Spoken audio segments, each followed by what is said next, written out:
Amen. Amen. Welcome, welcome, welcome to Paul E. Kidd Good Shepherd United Purple Sunday Seminar on behalf of our Women's Missionary Society.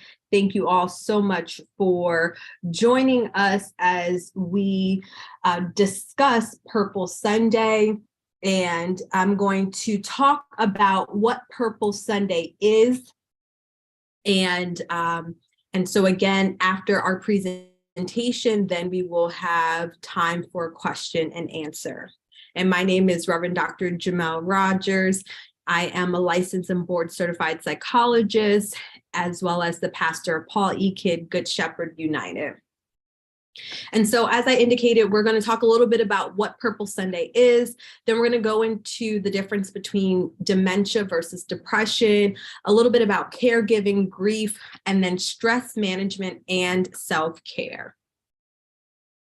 So Purple Sunday came about because the Alzheimer's Association partnered with the African Methodist Episcopal Church to raise awareness of Alzheimer's disease among the African American community.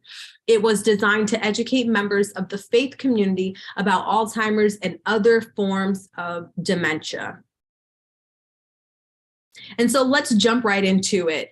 First, we're going to talk about what is dementia and how do you recognize the difference between dementia versus depression, specifically in the aging population. So dementia is a general term for mental decline or cognitive decline. And when you hear the word dementia, when you go to the doctor's office, your first question should be, "Doctor, what type of dementia?" Again, dementia is just a general term for a decline in mental ability or cognitive ability. And when we talk about decline from one's baseline functioning, from the level that they typically operated at throughout their life. It is not a specific disease. Again, it's just an overall decline. But between the medical professional as well as the mental health professional, you still hear the word dementia. But in our DSM-5 TR, that's the Diagnostic Statistical Manual, 5th edition text revision, which is what mental health professionals use, we call it neurocognitive disorders. And so dementia is used sometimes interchangeably with neurocognitive disorders. Now, Alzheimer's disease is the most common dementia. Depending on the research in the literature that you read and look at, it accounts between 60 to 80% of dementia cases. And the second most common type of dementia in the United States is vascular dementia. And vascular dementia is a result of strokes or having a stroke. Internationally, the most common is actually Parkinson's. So now let's jump a little bit deeper, specifically into Black Americans and Alzheimer's. Older Black Americans are 2 times as likely as older whites to have Alzheimer's or other dementia. Only 20% of Black Americans say that there are no barriers to excellent healthcare and support. What does that mean? 80% of Black Americans say that there are barriers. So more people have barriers to healthcare and support. Half of Black Americans have experienced discrimination while seeking care for a person living with Alzheimer's. And you can just imagine what type of discrimination. And this goes hand in hand with the second bullet point statistic about barriers to support and barriers to healthcare and treatment. Greater familiar risk of Alzheimer's in African Americans. And so what does that mean? That if there is a genetic endowment, meaning if you have the gene or if a family member has the gene or if a parent had Alzheimer's, there's a greater likelihood that you may get Alzheimer's disease. And so genetic and environmental factors may work differently to cause Alzheimer's disease in African Americans. And we're going to talk about environmental factors because there are some environmental factors that you actually can take control of yourself on a day-to-day basis. And so when we look at, now that we have understanding of 1, what dementia is, 2, what Alzheimer's disease is, specifically among African Americans and the Black population living in the United States, let's look at what is dementia versus depression. And the reason why I'm bringing this up, because depression is sometimes misdiagnosed as dementia, and sometimes dementia is misdiagnosed as depression in the aging population. So here are some keys. Dementia, memory loss is usually the most noticeable sign of dementia, but other early signs include things such as repeatedly asking the same question, forgetting or mixing up common words when speaking, misplacing items in inappropriate places, such as putting a wallet in a kitchen drawer, getting lost in a normally familiar environment, sudden changes in mood or behavior, for no apparent cause, and an inability to follow directions. Whereas with depression, you're looking more at emotional problems such as stress, anxiety, or depression, and quite often do lead to forgetfulness, confusion, or other symptoms that are similar to those of dementia. So really understanding, was there a recent loss, or is one grieving over just the aging process, maybe inability to still drive, inability to still walk certain areas that they used to be able to walk, and just grieving over loss of privileges in life in general can lead to depression. Now let's look specifically at the memory difference. With depression, one may have trouble concentrating, may occasionally have lapses in memory, which can make their mood worse. Forgetfulness and confusion usually come on very suddenly. Also, Alzheimer's disease have consistent problems storing new information, for such as recent visit with a close relative or what the person ate for dinner. Most forms of dementia have the decline in forgetfulness and confusion. Continuing with the memory difference, most forms of dementia have the decline in mental acuity, and it's usually quite slow. So with Alzheimer's disease, it's insidious, it's slow, it's gradual. And so when you're looking at dementia overall, and specifically Alzheimer's disease, it's usually a slow, gradual process.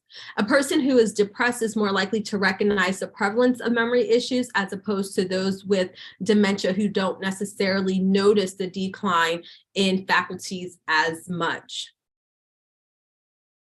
When we look at orientation, generally people who are depressed know their orientation. So orientation is person, place, thing, situation. So they know whom they're speaking with, what time and date it is, where they are. So that's location, what they're doing, that's situation. People with dementia tend to have trouble remembering some of the aforementioned items and can become lost in even familiar locations. When we look at the category of language, people who have depression or the aging population who experience depressive symptoms use language properly, although they may speak slowly at times. And that's another thing. Just because somebody is speaking slowly, it does not necessarily mean that they are having memory lapses. They are doing just that. They are speaking slowly. Those with Alzheimer's disease often have many problems with language. So a very good indication of dementia is if a person has difficulty remembering the names of common objects, such as pen or lamp. And then using familiar objects. Again, not a problem for people with depression. However, individuals who have dementia may have trouble remembering how to perform previously learned and routine motor activities, such as how to get a pullover sweater on. Now, a lot of the indicators are specific to Alzheimer's dementia, so it's really specific to that memory loss aspect, but some of these early onset features can be seen in a dementia until you're able to understand what type of dementia. So is there a prefrontal cortex? So is there like frontal lobe dementia, which usually you see personality differences and less memory differences, but sometimes people like to overcompensate or hide those differences. And so it may come out more in a memory aspect. And so looking at certain indicators to note that if there is just an overall decline, to seek professional help. Now, let's talk about some remedies and treatment. First, let's discuss natural ones that you have control over despite your socioeconomic status, despite your access to goods. So exercise. Even if you live in a 400 by 400 feet room, apartment, etc., you can walk around, and it might seem tedious, it might seem boring, but you can walk around, you can walk in place. There's different things that you are able to do to get exercise. And so we encourage you, whether you do something as simple as a jumping jack without jumping. So a jumping jack without jumping, if you're standing up, you would raise your hand, put your hand down, open your legs, close your legs. Raise your hand, put your hand down, open your legs, close your legs. That is still a form of a jumping jack, even though you're not physically jumping up and down. And if you are wheelchair bound, you can still raise your hands and lower your hands. Any type of movement is good movement, especially the older you get. If you have a stress ball, most of the time you go to different doctors, even just some waiting rooms have stress balls. And I know since COVID, some things have been removed, but you can ask your doctor for a stress ball, or one of your grandchildren or child, or even a church member. Some Dollar Trees have stress balls, and literally squeeze, just going like this while you're watching TV, while you're reading your devotional, and helping your body engage in movement and activity. And so exercise has been found to really help the mind, and because we do have a mind, body, spirit connection. So exercise has really been found to help the mind. Food and substance. Let's talk about this. So access to food. One thing to note, that here at Paul E. Kid Good Shepherd United, we do have a virtual food pantry. So if you know somebody who needs a little extra assistance, please be sure to submit their names via our website at pekgsuame.org in our prayer request box, and their name, their address, mailing address, email address, any way that we can get them a food gift card. We do that every month. And so if you know somebody who only eats a lot of processed food, because that's just what they have access to, that would be a great gift, a great blessing to that individual. And so eating more green leafy vegetables that have natural vitamins inside of them. Also taking, and I'm going to link this to the bullet point at the bottom of the slide that says vitamins, taking different vitamins that can be helpful for you, such as acetylcholine. Acetylcholine is a neurotransmitter found in our body that is linked to learning and memory. And so by taking acetylcholine, which is a neurotransmitter in our body that's linked to learning and memory, it can help with learning and memory, which is one aspect of decline in Alzheimer's disease. Also, CoQ10. CoQ10 is another vitamin. And then if you're not sure if the person is having memory concerns just because of natural age, because of onset of a form of dementia, such as Alzheimer's or depression, another natural supplement that you can take, especially if you start to feel depressed, or if you think a loved one might be feeling depressed, is St. John's. And so St. John's, you can find St. John's wort, you can find that in grocery stores. And then also, the Mediterranean diet has been found to be useful because of a lot of like the fatty fish, and even lamb is recommended in the Mediterranean diet, which also has lamb could have like fat on it. And so, but really the fatty fish, the oils from the olives, etc., has been found to be useful. And then substances.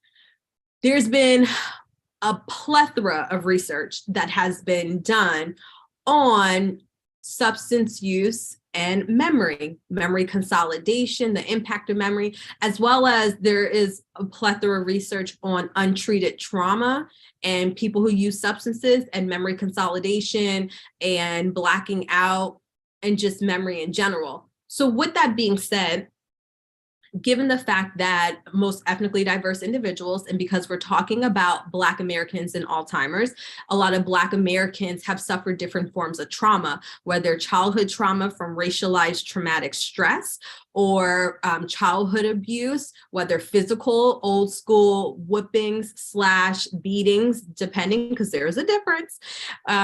Also emotional abuse or emotional neglect. So abuse, think of affliction of saying you're not good enough, you're not smart, you're ugly, etc., versus emotional neglect, withholding emotions, oftentimes lead to people coping with substances. And a common substance, or two common substances, especially here in California, alcohol and marijuana. And those substances also affect not only memory consolidation and affect the processing speed and of learning and memory, that in conjunction with trauma has adverse effects. So if you see that your memory is starting to have a decline, you want to stop smoking and stop drinking. And yes, we're all Christians and we love Jesus, and we're also human. So we keep it real over here. So if you find yourself to say, oh, now that I'm retired, I can have, my cognac, or now that I'm retired, I can have my wine or whatever have you. You can, you're grown and you can. However, you can also accelerate or worsen your mental health symptoms or the early warning signs that something is going on with you mentally. So I encourage you not to use substances because it does affect your brain in various ways, but specific to this particular talk in terms of your memory. And so one thing that you can do in this category is to put it down. Also to help puzzles, there's a lot of free apps, free puzzles that you can engage in just to exercise the mind, to keep your mental acuity, to keep your mind sharp. Sleep is necessary at all ages, but sleep truly does help with memory consolidation, learning as well. So while you're working on the puzzles, and so sleep it's good and it's necessary.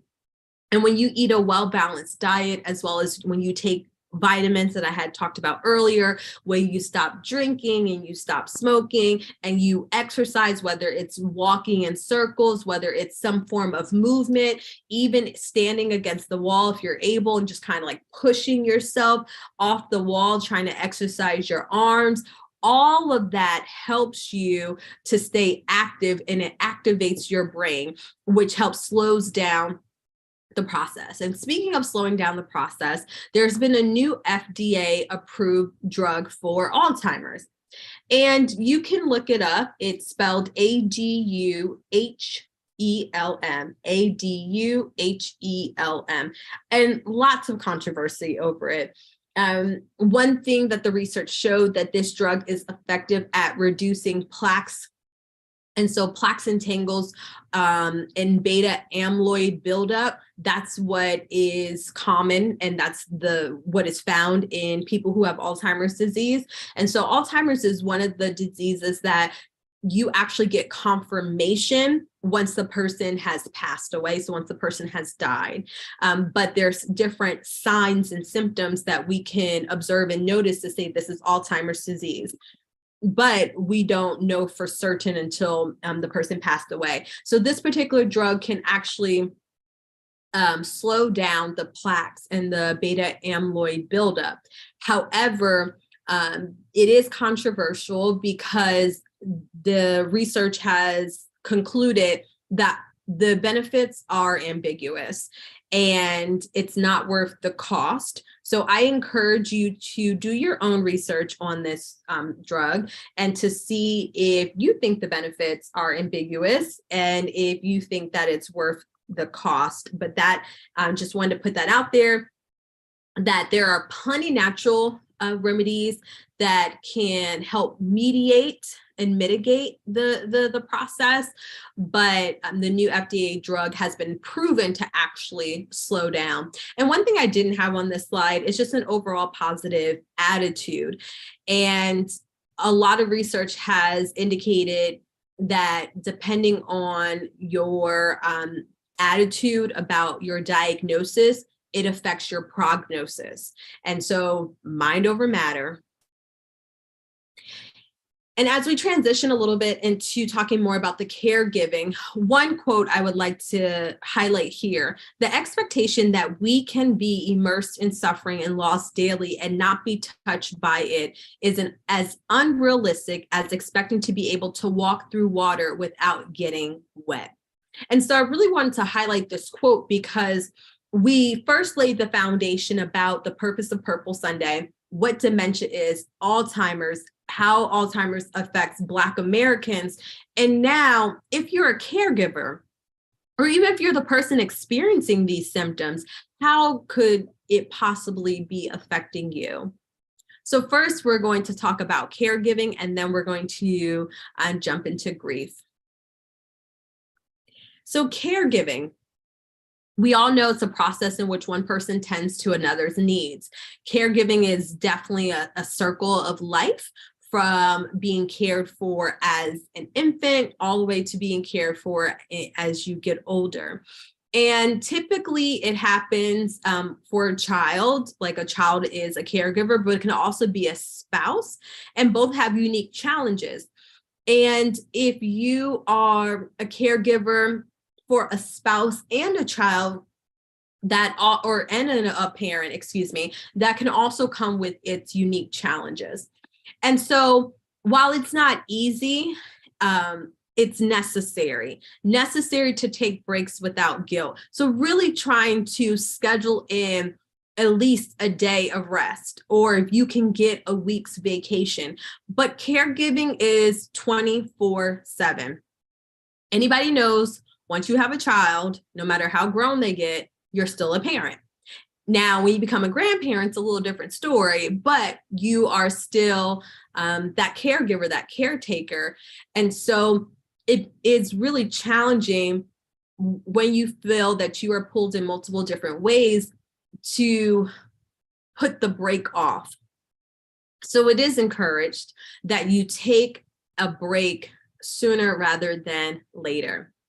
Also, eat right, exercise, take care of yourself, stay organized, ask for help. I know some people may feel guilty because everybody's busy. Their children, their grandchildren, their nieces, their nephews, their neighbors, everybody's busy. However, even though you recognize people are busy, it's okay to ask for help, because the worst that they can say is no, and then you just ask the next person.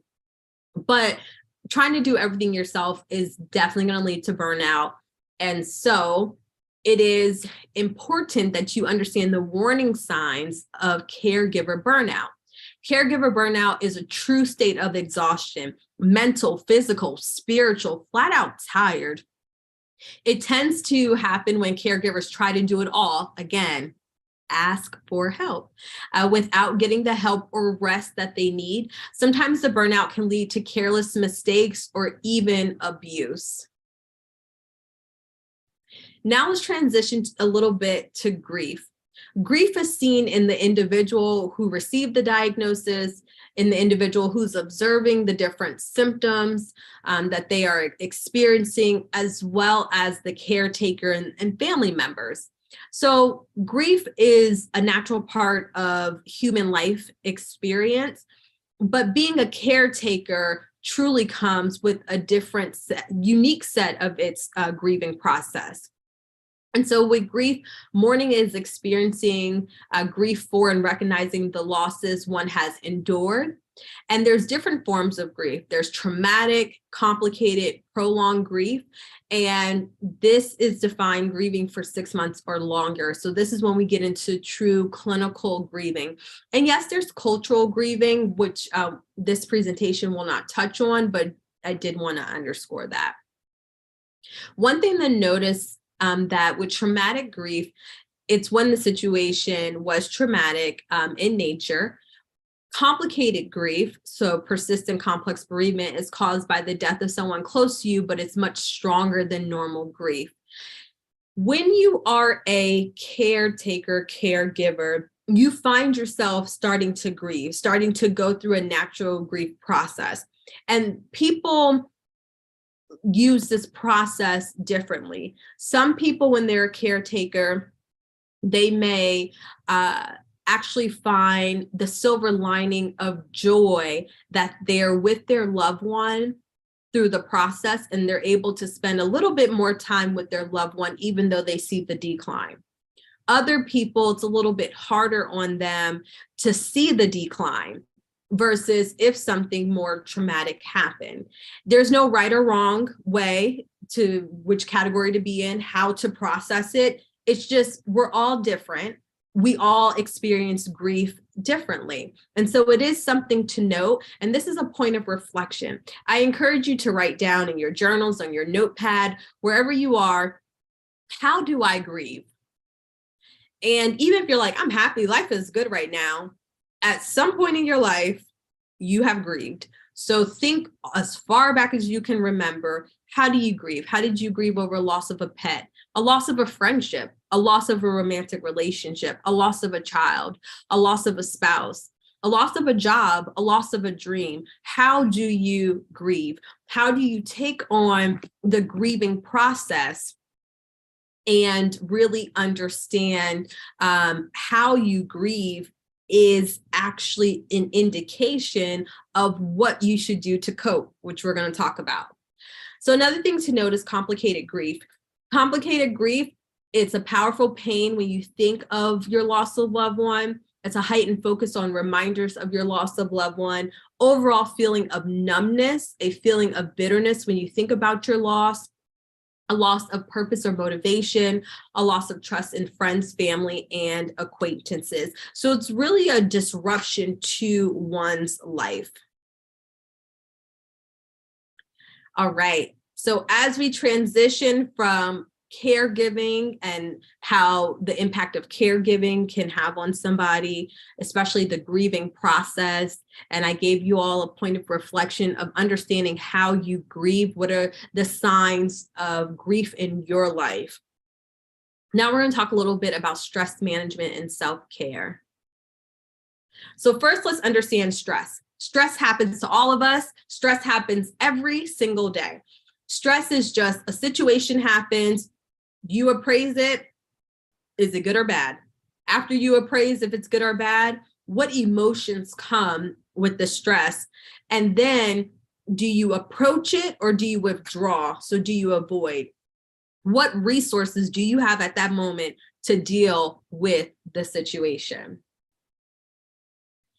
And so for situations that are highly stressful, that absolutely burn you out and that you tend to avoid or withdraw from, it affects your body in different ways. So physically, you can feel exhausted, sleep disturbance, trouble falling asleep, staying asleep, getting enough sleep, or waking up fatigued even though you slept 8 hours. Headaches, migraines, increased susceptibility to illness. Behaviorally, think about actions. So increased use of drugs and alcohol, shopping, eating, working. Some people work to avoid how they're feeling, especially when they're stressed. Anger, irritability, always on edge, avoidance of responsibilities, impaired ability to make decisions, forgetfulness, isolation, as well as exhaustion. And one thing about exhaustion is that some people think of physical exhaustion only. You can have mental exhaustion. So where you mentally are tired and your body also feels fatigued and tired. Psychological, think of from the mind. So emotional exhaustion, like I just stated, or apathy, just lack of general interest in everything. Distancing oneself, depression, resentment that you feel that your time, you're not able to enjoy your life, diminished sense of enjoyment or just overall care, heightened anxiety. So anxiety, just constant worry about different things or having irrational fears, loss of hope, difficulty with boundaries, failure to nurture various areas of one's life. And then spiritual. So spiritually, you become a checkbox Christian. Often at Pauly Kid Good Shepherd United, I always preach about don't be a checkbox Christian. Christ wants us to be relational Christians. Christ wants us to be in relationship with him. So a checkbox Christian would be, I said that I was going to put on Purple Sunday, boom, we have Purple Sunday, versus, yes, I said I was going to put on Purple Sunday, but what impact do I want it to have for our people? And how is this kingdom building business? And what are we doing to execute kingdom building business? So really engaging in the spiritual aspects and not just showing up and saying, I came to church today, now I'm gonna go home and drink because my issues are still here, versus I came to church and I'm constantly working on my relationship with Christ. And so do you have spiritual burnout? And that's a whole other topic, but another point of reflection of, am I going through the motion or am I truly engaging in a relationship? And that could be any relationship with our Heavenly Father, relationship with our spouses, our kids, our loved ones, our coworkers. How are we connecting? Are we present in connection, or is it more just a checkbox situation?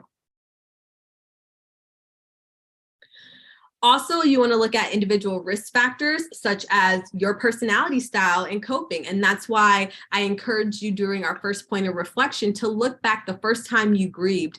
How did you grieve? And what is your grieving style throughout the years? And how you grieve, how do you usually cope when you are grieving? Your personal history. So anytime something happens, what is your go-to? What are your current life circumstances, your current life stressors?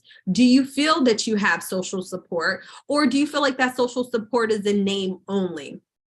Or do you have social support, but you're the type of person that you feel like you might be a disruption to people, so you don't want to reach out? Or do you feel like you're constantly reaching out and people keep telling you no? And so do you need to rethink about who's in your social support?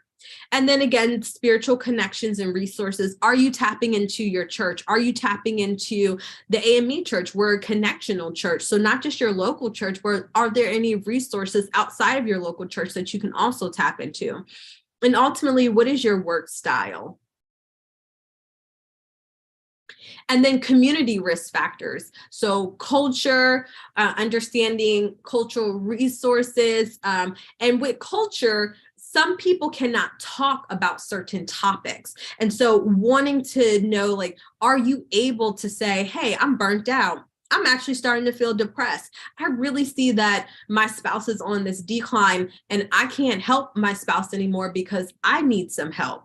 And so are you able within your cultural context to reach out and be transparent? And then what community resources are available or lack thereof? Remember, 80% of Black Americans have experienced barriers to support as well as treatment. And then community environmental factors. Do you live in a community where there is violence? And so that is an added layer of stress where you don't feel like you can walk in your community and you can only walk around your house to get exercise. What type of environmental stressors and factors are you facing? And then I see somebody wrote something in the chat, and I will address that towards the end.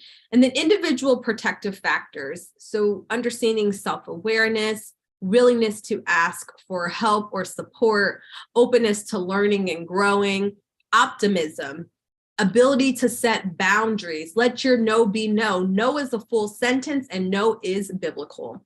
Expression of feelings, compassion and satisfaction. What are some of your personal self-care strategies? And if you don't understand self-care strategies, I'm so glad that you are here because we're going to touch on them in a second. So self-awareness is key to stressing you, and that is why I provided that reflection question to understand so you can dig deeper in where you are and be self-aware. So there's 4 steps to wellness. Number 1, take stock of your stressors. Number 2, look for ways to enhance your self-care. Number 3, develop resiliency skills. And number 4, make a commitment to implement change. So when we're talking about taking stock of your stressors, which is step one, track your physical well-being, tracking and limiting your trauma inputs. What is on your plate? What is everything that you have going on? And what would your wake-up call be? Would your wake-up call be a heart attack? Would your wake-up call be a stress? Would your wake-up call be getting into an accident because you fell asleep behind the wheel because you're so exhausted? Would your wake-up call be that you forget to eat? What would your wake-up call be? Whatever it would be, we don't want that to happen. We want your wake-up call to be today. So whether you feel that you're starting to experience early onset of Alzheimer's, or whether you are a caregiver, take stock of your stressors and figure out what is on your plate, what is your well-being like, and have your wake-up call be this presentation. Step two, engage in self-care. And we are going to look at the multitude of ways to engage in self-care. And on this screen, some examples are eat healthy, which we talked about actually affects one's memory and just overall physical well-being. Rebalance your workload. So while there truly is not a work-life balance per se, but if you're still a working professional and a caregiver, try to rebalance your workload when you can in days that you can. And then find one nourishing activity per day. How do you replenish yourself? Is it through music? Is it having a dance break? Is it just sitting in the sun and letting the sun hit your face for 5 minutes? What can you do for yourself as a nourishing activity for that day? And so here's a self-care wheel that has various domains from physical, professional, personal, emotional, psychological, and spiritual, from self-reflection to meditation to singing, dancing, even eating healthy, getting enough sleep, aromatherapy, smelling something that's really good to you, that enriches you. Practice asking and receiving help, affirming yourself. And one that I really want to highlight is learn who you are and figure out what you want in life. You are never too old to learn who you are and figure out what you want in life. And so step three, develop resiliency with mindfulness.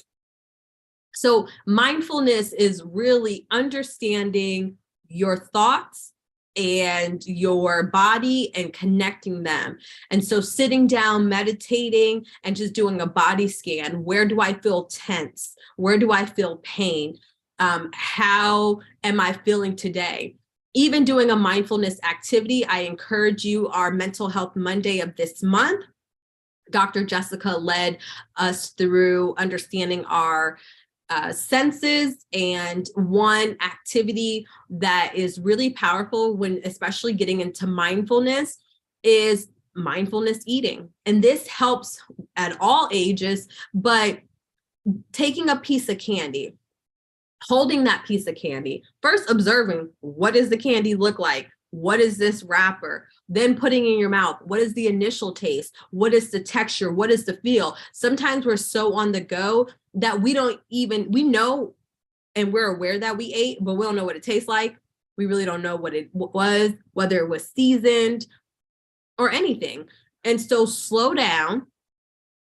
Be mindful about your driving, be mindful about your eating, be mindful about your scripture reading, be mindful about your quiet prayer, be mindful about your conversations with God, be mindful in everything that you do. Engage your mind and your body so they can become aligned, and your spirit so you can become whole. And this will help you reduce stressors in your life and get a better quality of sleep. It will not change the stressors, but it will change your attitude about them and how you approach them. And last but not least, Making commitments to change, that is necessary. So one thing to desire to change, it's another thing to make the commitment and execute. And the way you execute to that commitment is to be disciplined. So commitment always is an ongoing process. So consider sharing it with someone important in your life. Accountability is key. Whether that accountability partner is a prayer partner or that accountability partner is a friend, really think about what is a change you can make today, tomorrow, next week, next month, even a year from now. Have goals that are smart, that are attainable, that are realistic, and that are timely. And when you have these goals, set them up in a way that you have small goals that lead to bigger goals. And a couple of weeks ago, we had our youth day, and I talked to the youth about having your values drive your goals. And so same thing here. What are some of your values? Do you value time with the Lord? Do you value your alone time? And if you're a caregiver, have you given all of that up because you don't feel that you're able to engage in those practices anymore? And so understanding what are your values, that's going to help you be more self-disciplined and make that commitment to change.